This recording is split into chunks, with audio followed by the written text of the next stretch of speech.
ሰላም የሲስኮ ዘፈረንሳይ ቤተሰቦች እንደምን አላችሁ?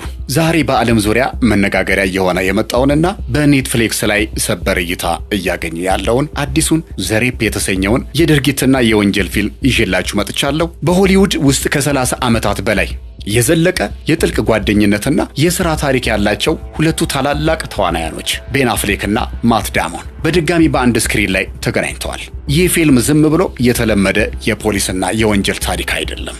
በማያሚ ከተማ የእጽ መከላከል ፖሊሶች በአንድ ድንገተኛ ፍተሻ ላይ ማንም ሊገምተው የማይችለውን በሚሊዮን የሚቆጠር የተደበቀ የዶላር ክምር ካገኙ በኋላ ነው። በጓደኝነት በታማኝነትና በስግብግብነት መካከል የሚፈጠረውን እውነተኛ የሰው ልጅ የውስጥ ገጽታ ነው የሚያሳየው። ዛሬ ይህንን ፊልም ታሪኩን ብቻ ሳይሆን እንደ ፊልም ባለሙያ ውስጣዊ ምስጢሩን ጭምር በጥልቀት እንመረምራለን። ሰብስክራይብ ያድርጉ፣ የደወሉን ምልክት ይጫኑ፣ ላይክ፣ ኮሜንት፣ ሼር።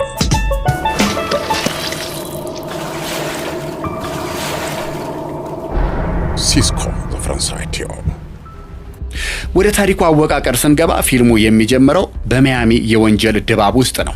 ሁለቱ ዋና ገጸ ባህሪያት በስራቸው ጎበዝ የሆኑ የእጽ መከላከል ፖሊሶች ናቸው። ነገር ግን ታሪኩን ፍጹም ልብ አንጠልጣይ የሚያደርገው ያገኙት በሚሊዮን የሚቆጠር ገንዘብ ነው። ያኔ ነው የታሪኩ መዋቅር ፕሎት ስትራክቸር ፍጹም ወደ ክህደት መስመር የሚቀየረው። ጸሐፊው ታሪኩን የገነባበት መንገድ በጣም የሚገርም ነው።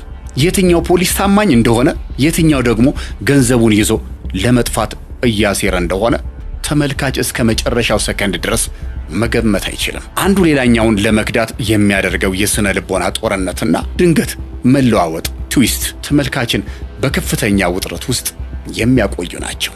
ለዚህ ፊልም ስኬት ትልቁ ድርሻ የሚወስደው የቤን አፍሌክና ማት ዳሞን የገጸ ባህሪ ውህደት ነው። እነዚህ ሰዎች በገሃዱ ዓለምም የልጅነት ጓደኛሞች በመሆናቸው በፊልሙ ላይ ያላቸው ግንኙነት ኬሚስትሪ እጅግ በጣም ተፈጥሯዊና እውነተኛ ነው። በስክሪኑ ላይ ሲነጋገሩ ዝም ብለው የተሰጣቸውን ጽሑፍ የሚያነቡ አይመስሉም። በአይናቸው ውስጥ የሚታየው መጠራጠር፣ የቆየ እምነት ሲናጋ የሚሰማቸው የስሜት ስብራትና የውስጥ ጭንቀት ያለምንም ማጋነን ወደኛ ይተላለፋል። በተለይ በገንዘቡ ምክንያት እርስ በርስ የሽጉጥ አፈሙዝ የሚማዘዙበት ትዕይንት ላይ ለፊልሙ ትልቅ ደረጃ ሰጥቶታል።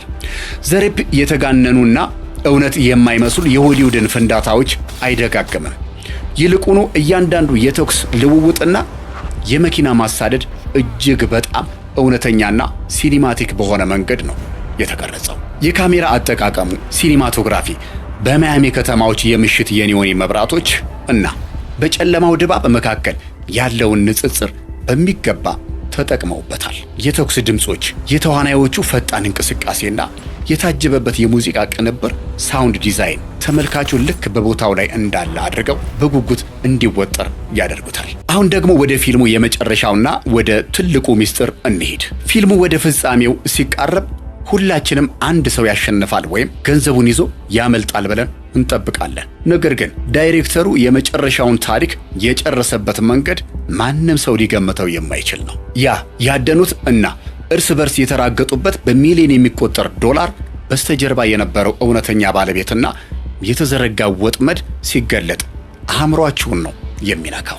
ይህ ፍጻሜ ፊልሙን ዝም ብሎ ተኩሶ መግደል ብቻ ሳይሆን በጥልቀት እንድናስብበት የሚያደርግ እውነተኛ የወንጀል ድራማ ያደርገዋል። እንግዲህ እኔ እንደ ፊልም ተመልካችነቴ ይህንን ሥራ በጥልቀት ስገመግመው ዘሬፕ በ2026 ከወጡ የወንጀል ፊልሞች መካከል በጥንካሬው ቀዳሚ ተጠቃሽ ነው። ፊልሙ የሰው ልጅ ስግብግብነትና ታማኝነትን በአንድ ሚዛን ላይ አስቀምጦ ያሳየበት መንገድ እጅግ ድንቅ ነው። በተለይ የታዋቂ ተዋናዮቹ ጥምረትና ጥብቅ የታሪክ አወቃቀሩ ለቪዲዮ ፈጣሪዎች ትልቅ ማስተማሪያ ነው። የሲስኮ ዘፈረንሳይ ቤተሰቦች እናንተስ ይህንን አዲስ የኔትፍሊክስ ፊልም ተመልክታችሁታል?